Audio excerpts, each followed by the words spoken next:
gis nga Sénégal gii 2026 mënul nekk atum naataanga atum musiba rek la mën a doon. su naree am musiba buy wàcc rek yàlla na yem ci yow yàlla na këpp sa kaw yow kese.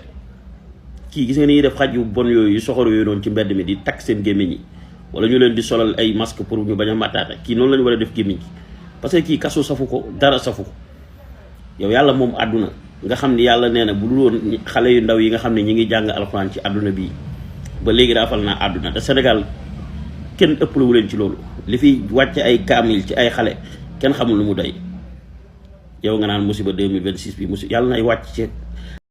salaam les patriotes maa ngi leen di nuyu di leen ziar di leen ñaanal jàmm di ko sàkk ci yéen damay ñëw tontu cette prostituée politique laa nga xam ne moom ndeysaan dama ko yërëm amul base. kenn faalewu ko dafa bëggoon a nekk député mujjul jàll député léegi mu ñëw di duul ay duulam di fen ay fenam damay ñëw tontu la lu tuuti yow Mame Sène yow mi nga xam ne cagatu politique nga yow kenn soxlawu la parce que yow amoo mbooloo àndoo kenn ci ay fen ak ay kàcc ci nga mës a nekk yow ak sa groupe boobu nga xam ne tas na léegi. Mame Sène nee nga Diomaye Ousmane Sonko amul militant ay waaye gis nga loolu moom duma la ci tontu sax dama la indil meetingu le 8 bi rek tegal la ko. xale yu ndaw yi doog a judd sax Ousmane Sonko la ñuy nooyee loolu nag moom da leen a tiital léegi Diomaye président ci nga topp daan ma waaw Mbaye Peex ñëw na Diomaye président astafurlah waaw Mbaye Peex bi ñuy door Macky Sall ku ma àndaloon du Macky Sall nekk fi woon les griots traditionnels ku ñu àndaloon du Macky Sall ñi nekk Diomaye président ñëpp bu ñu leen boolee de A à Z ku ñu àndaloon du Macky Sall terewul ñu noq leen 54,28%. ñëwaat élection législative noqaat leen sumi leen def leen taatu leen sànni ca xaj donc yow mi toog naan Ousmane Sonko amul militant yow sa bopp ngay nax yow Mame Sène tu es une prostituée politique dinaa kaa laa boucler kaaw Pastef France nag ci laa lay ñëw tontu rek 2 mots gis nga Pastef France Aliou Sall moomu fa gàtt amu fa dara Pastef France ay nit yu am fulla ñu am fayda ñoo fa nekk chef de coordination dafa tax nga contrôler nit ñi ma ne nekk le responsable de la coordination de Pastef France taxul nga moom nit ñi dañ la topp parce que yow la ñu jiital gis nga ñoom ay Mbaye Peex ak ñeneen ñi ngay wax ñoom seeni doom sax contrôlé wuñu leen parce que seeni doom ak seeni jabar Pastef la ñu bokk kon nag yéen xam nga problème bi mooy lan yéen rafle leen sàcc yeeg caga yeeg dëmm yeeg raykatu nit yi ñi nga xam ne ñoo sàcc alalu Sénégal yow mii ci nga bokk parce que mosoo ñoo voteel loolu yëpp boole leen ko ngeen ñëw jàkkaarloog ñun ñu dóor leen ba summi leen def leen taatu neen parce que yéen matu leen mbuus te du ngeen yàq mbuus Mame Sène sa gat nga war a tëj yow sa gat nga war a tëj parce que représenté woo dara yow Pastef France ga nga nekkoon di fa poser candidature député dañ laa noq ca biti amuloo sax 10 voix kon tu dois la boucler tu dois la fermer yow dooyoo ñu xëy dooyoo ñu gont seulement sa manipulation yi rek moom laay ñëw teg ko ci kaw toile bi nit ñi xam ne dangay fen li ngay wax yëpp ay kàcc la dama ne les xaw ma lan traditionnel ñoom ñëpp nañu dem ànd ak Diomaye ñun soxlawuñu mbalit gis nga Pastef c'est un parti d'éthique de valeur c'est un parti de morale d'empathie et de solidarité soxlawuñu sàcc soxlawuñu les prostituées politiques comme toi soxlawuñu ay fenkat soxlawuñu ñoo xam ne seen poche moo leen ñor soxlawuñu ñoo xam ne nguur moo leen ñor gis nga Diomaye lijjanti wuñ ko faale wuñ ko toppatoo wuñ ko waaye njagañaaw yooyu ngay wax nag ñun ñoo leen di tontu ba sàmba di ca dem ba parce que ay baadoola lañ baadoola nag bu xamul place am danga koy delloo wax ko ne ko yow baadoola nga waaye njagañaaw dañ ñoo ñemee tontu bu ñu génnee tontu ñu tontuwaat leen ñun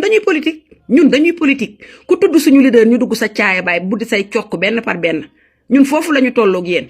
Ousmane Sonko dañu ne duñu bàyyi kenn di ko saax-saaxee mooy seen ndey ci politique mooy seen baay ci politique te li mu mënu leen ko yéen kay nee ngeen am ngeen majorité kon lu ngeen di tiit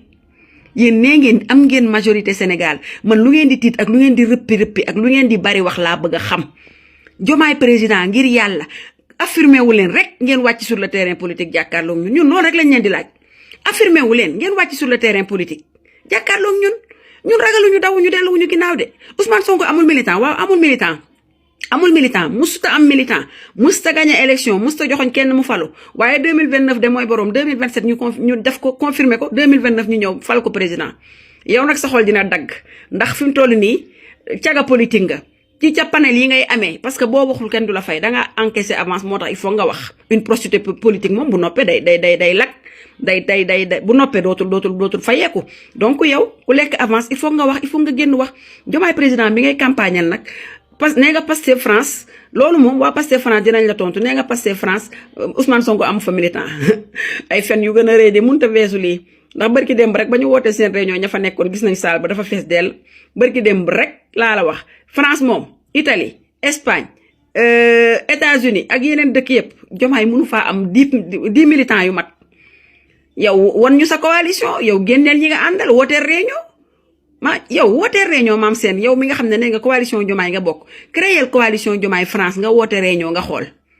loolu rek lañ lay laaj loolu lañ lay demandé ñun confrontation sur le terrain la ñu bëgg parce que loolu moo ñuy dundal ñun ay nitu gatsa gatsa lañu nitu fitna lañu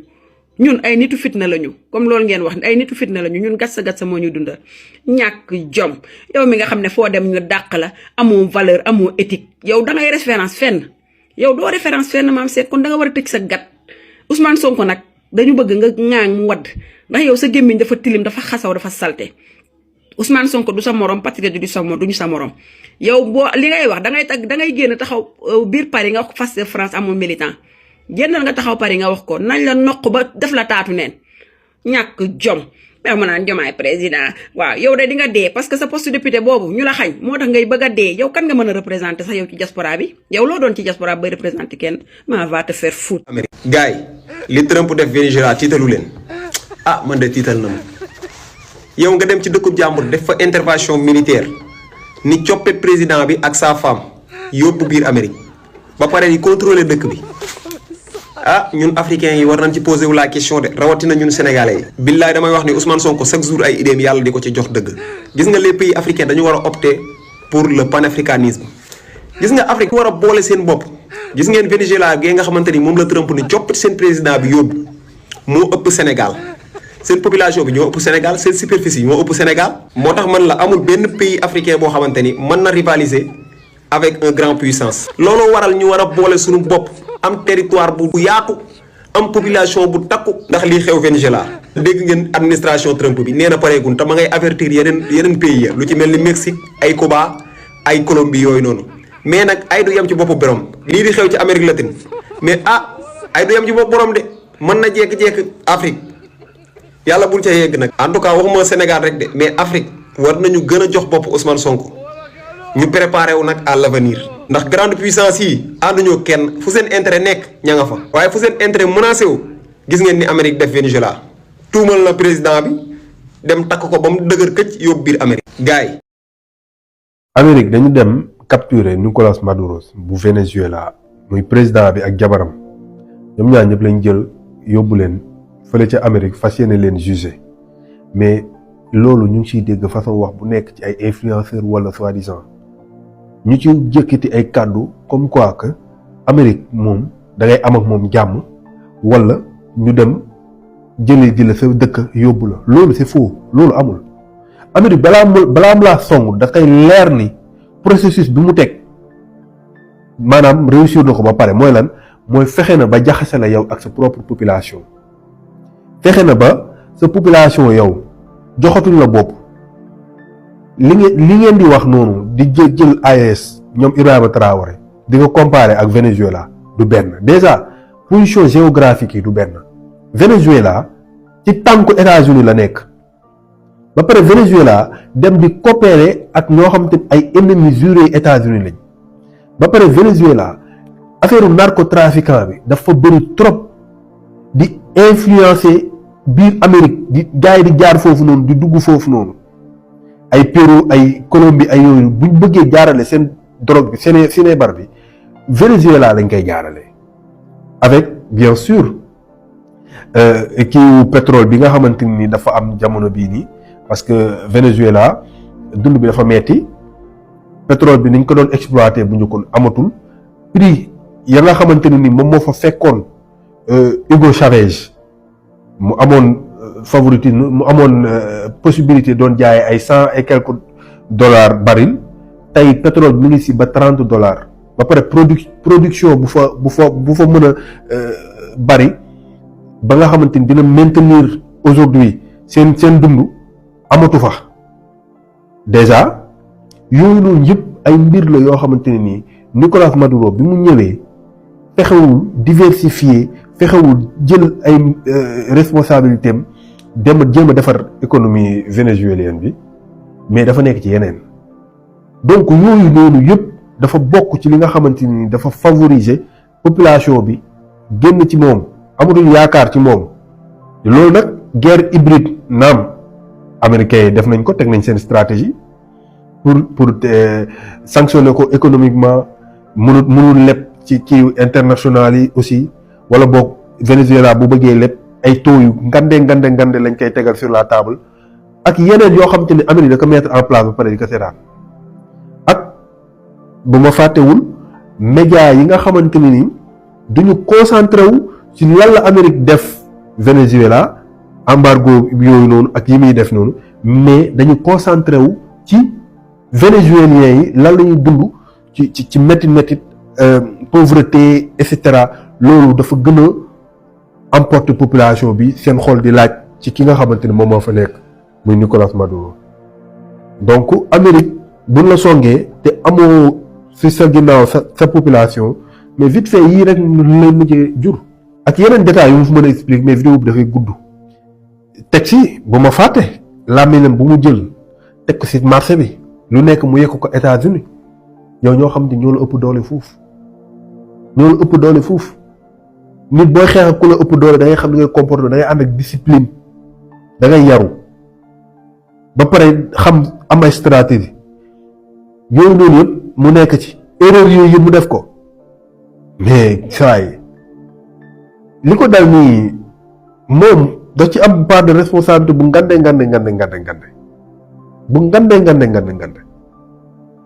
parce que utiliser wul lii te ñii nag ñoom ñu ngi liggéey seen dëkk tant soit peu ñu ngi jéem a am lu ñu teg ñu ngi jubóog seen population ñu ngi sensibiliser seen population ba pare seen économie basé wu ci benn affaire kese c'est diversifié du benn